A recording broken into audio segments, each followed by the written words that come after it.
My starting point when it comes to the consideration of any issue relating to free speech is my passionate belief that the second most precious thing in life is the right to express yourself freely. The most precious thing in life, I think, is food in your mouth, and the third most precious is a roof over your head. But a fixture for me in the number 2 slot is free expression, just below the need to sustain life itself. That is because I have enjoyed free expression in this country all my professional life and fully expect to continue to do so. Personally, I suspect highly unlikely to be arrested for whatever laws exist to contain free expression because of the undoubtedly privileged position that is afforded to those of a high public profile. So my concerns are less for myself and more for those more vulnerable because of their lower profile. Like the man arrested in Oxford for calling a police horse gay, or the teenager arrested for calling the Church of Scientology a cult, or the cafe owner arrested for displaying passages from the Bible on a TV screen. When I heard of some of these more ludicrous offences and charges, I remembered that I had been here before in a fictional context. I once did a show called Not the 9 O'Clock News some years ago, and we did a sketch where Griff Rhys-Jones played Constable Savage, a manifestly racist police officer to whom I, as his station commander, is giving a dressing down for arresting a black man on a whole string of ridiculous, trumped-up and ludicrous charges. The charges for which Constable Savage arrested Mr. Winston Kadogo of 55 Mercer Road were these: walking on the cracks in the pavement, walking in a loud shirt in a built-up area during the hours of darkness, and one of my favourites, walking around all over the place. He was also arrested for urinating in a public convenience and looking at me in a funny way. Who would have thought that we would end up with a law that would allow life to imitate art so exactly? I read somewhere a defender of the status quo claiming that the fact that the gay horse case was dropped after the arrested man refused to pay the fine, and that the Scientology case was also dropped at some point during the court process, was proof that the law was working well, ignoring the fact that the only reason these cases were dropped was because of the publicity that they had attracted. The police sensed that ridicule was just around the corner and withdrew their actions. But what about the thousands of other cases that did not enjoy the oxygen of publicity, that weren't quite ludicrous enough to attract media attention? Even for those actions that were withdrawn, people were arrested, questioned, taken to court, and then released. That isn't a law working properly. That is censoriousness of the most intimidating kind, guaranteed to have, as Lord Dear says, a chilling effect on free expression and free protest. Parliament's Joint Committee on Human Rights summarised, as you may know, this whole issue very well by saying, while arresting a protester for using threatening or abusive speech may, depending on the circumstances, be a proportionate response, we do not think that language or behaviour that is merely insulting should ever be criminalised in this way. The clear problem with the outlawing of insult is that too many things can be interpreted as such.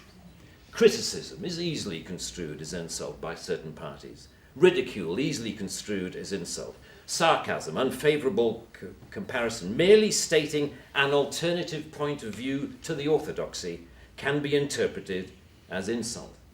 And because so many things can be interpreted as insult, it is hardly surprising that so many things have been, as the examples I talked about earlier show. Although the law under discussion has been on the statute book for over 25 years, it is indicative of a culture that has taken hold of the programs of successive governments, that with the reasonable and well-intentioned ambition to contain obnoxious elements in society, has created a society of an extraordinarily authoritarian and controlling nature. It is what you might call the new intolerance, a new but intense desire to gag uncomfortable voices of dissent. I am not intolerant, say many people, say many softly spoken, highly educated, liberal-minded people. I'm only intolerant of intolerance. And people tend to nod sagely and say, oh yes, wise words, wise words. And yet if you think about this supposedly inarguable statement for longer than 5 seconds, you realize that all it is advocating is the replacement of one kind of intolerance with another, which to me doesn't represent any kind of progress at all. Underlying prejudices, injustices, or resentments are not addressed by arresting people. They are addressed by the issues being aired, argued, and dealt with, preferably outside the legal process. For me, the best way to increase society's resistance to insulting or offensive speech is to allow a lot more of it. As with childhood diseases, you can better resist those germs to which you have been exposed. We need to build our immunity to taking offense so that we can deal with the issues that perfectly justified criticism can raise. Our priority should be to deal with the message, not the messenger.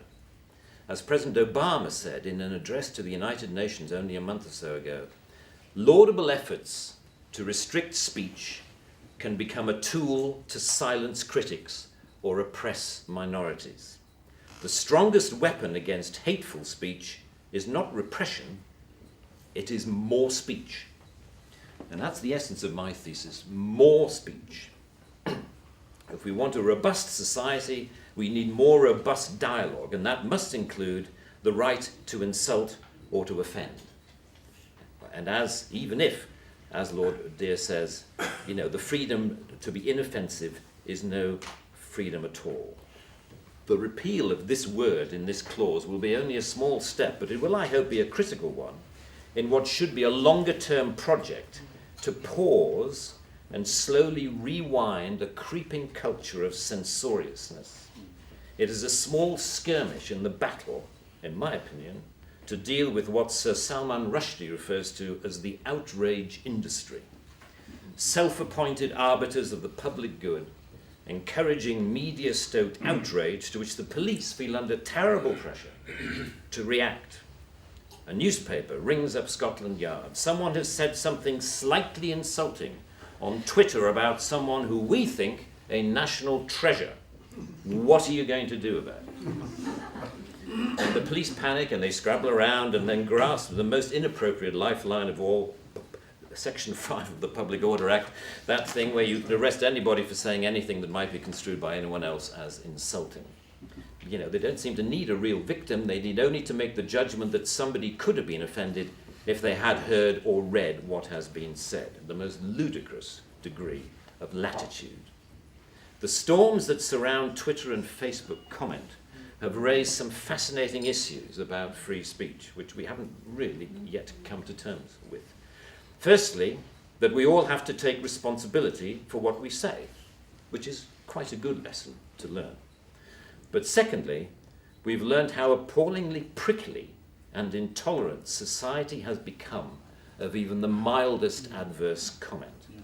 The law should not be aiding and abetting this new intolerance. Free speech can only suffer if the law prevents us from dealing with its consequences. I offer my wholehearted support to the Reform Section 5 campaign. Thank you very much.